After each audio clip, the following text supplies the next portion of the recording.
Stop listening to internet gurus telling you to wake up at 4 a.m. and build a SaaS company.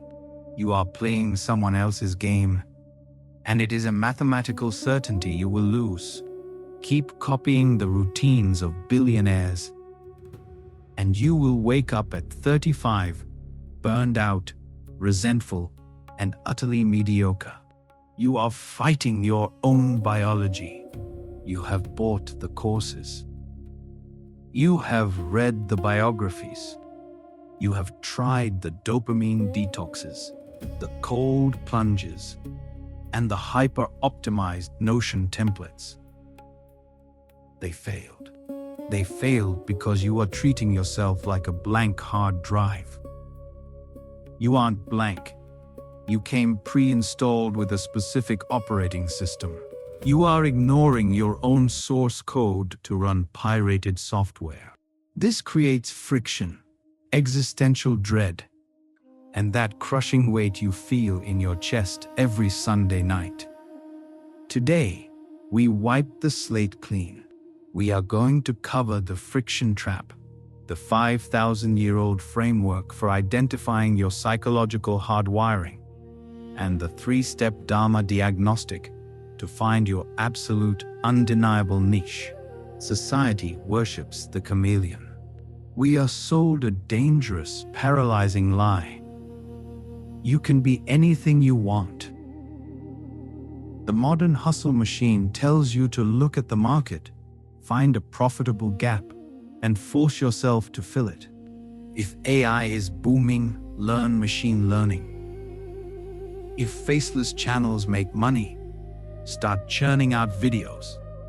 It demands you ignore your nature to chase a trend. This is the ultimate modern failure. It creates immense cognitive friction. When you chase a path misaligned with your neurology, you spend 80% of your energy just managing your resistance to the work. You are driving with the emergency brake on. You need endless caffeine, motivational videos, and discipline just to sit at your desk. You think you have a focus problem. You do not. You have an alignment problem. Excellence requires effortless momentum. It requires an unfair advantage. You do not get an unfair advantage by competing in a domain where you have to force yourself to care. You get it by playing a game where the work itself feels like play to you, but looks like agonizing labor to everyone else. The algorithms of the internet want you to be a clone. The algorithm of reality demands you find your specific, narrow utility. If you are copying the path of another man, you will always be a second-rate version of him. You are commoditizing yourself. And in the modern economy, commodities get crushed. Thousands of years ago, on a battlefield, a paralyzed warrior faced the ultimate 3 a.m. crisis. He wanted to quit. He wanted to abandon his role, walk away from the war, and live a quiet, detached life. He was terrified of the friction. The ultimate psychological intervention he received was brutal, direct, and completely counterintuitive to modern advice. He was told, "It is far better to perform one's own natural duty imperfectly than to perform another's duty perfectly." The Sanskrit term is Svadharma. Sva means self. Dharma means duty, inherent nature, or cosmic code. This is not a mystical woo-woo-woo concept. It is a biological and psychological reality. Your Svadharma is your inherent code.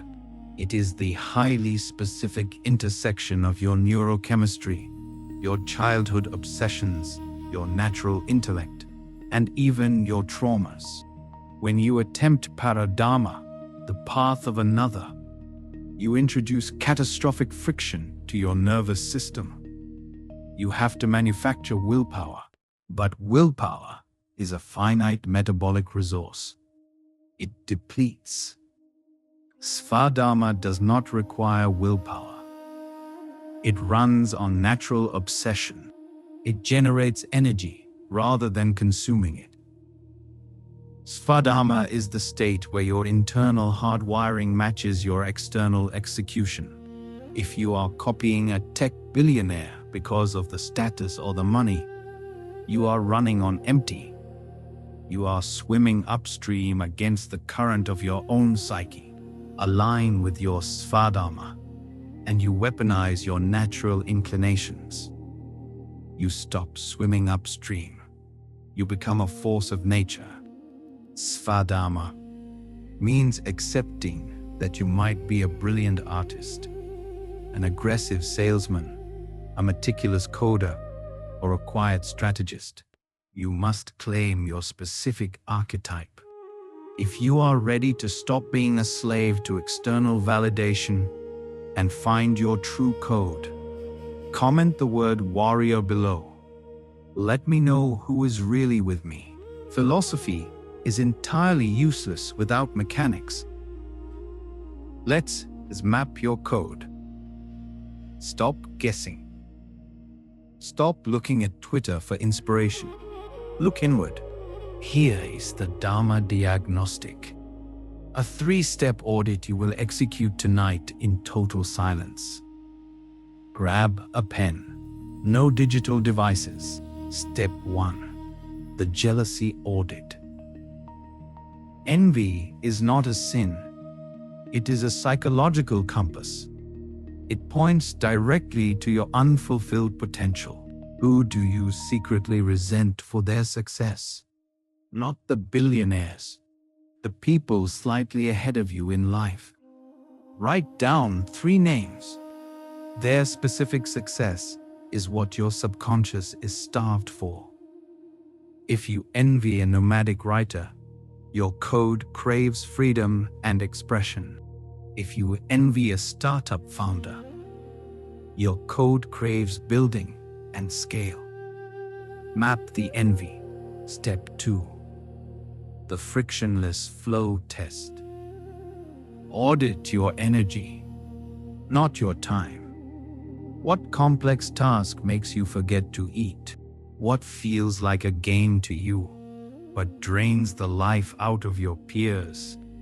If reading financial spreadsheets feels like decoding a fascinating puzzle, that is raw data.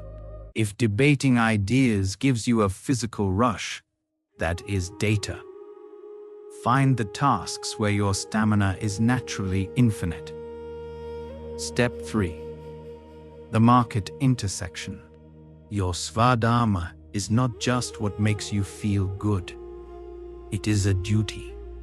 It is how your unique nature serves the system. Where does your weird obsession meet a bleeding neck problem in the real world? How can your frictionless flow solve a pain point for someone else? Your true niche is the exact coordinate where your unique obsession meets a societal demand. You run this diagnostic, and you will find the zone where nobody can compete with you. Because nobody can compete with you at being you. But there is one fatal trap that destroys people right as they find their niche. I'll tell you exactly how to avoid it in a second. The trap is the ego's addiction to immediate validation. Once you find your true path, the modern world will scream at you to monetize it instantly, to hack the algorithm, to go viral. Ignore it entirely. Mastery requires total isolation. The Gita warns that attachment to the fruits of your action will immediately corrupt the action itself.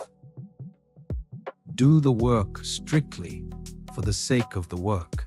Build your niche in the dark. Let the market catch up to you.